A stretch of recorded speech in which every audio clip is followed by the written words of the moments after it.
ایک بہت ہی غریب شخص امداد کے لیے کسی سیٹھ کے پاس گیا۔ سیٹھ صاحب دل کے کمزور تھے۔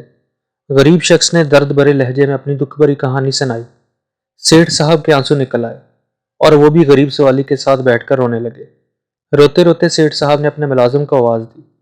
غریب شخص سمجھا سیٹھ صاحب ابھی ملازم کو اس کی مدد کرنے کا حکم دیں گے، لیکن جو ہی ملازم سیٹھ صاحب کے پاس آیا، سیٹھ صاحب نے اسے حکم دیا، اس بدبخت شخص کو دھکے دے کر باہر نکال دو، اس نے رلا رلا کر میرا بھی برا حال کر دیا۔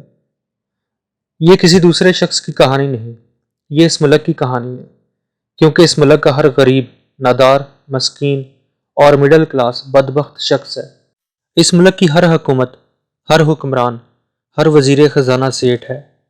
ہماری حکومتوں کو غریبوں کی عزت، مسکینی، ناداری اور پریشانی ہمیشہ دکھ دیتی ہے۔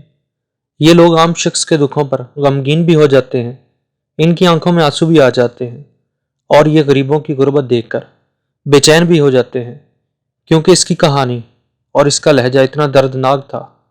لیکن جب غریب کی عملی مدد کا وقت آتا ہے تو یہ اپنے کسی نہ کسی وزیر، کبیر مشیر کو بلوا کر حکم دیتے ہیں، اس بدبخت کو دھکے دے کر باہر نکال دو، اس نے رلا رلا کر میرا برا حال کر دیا۔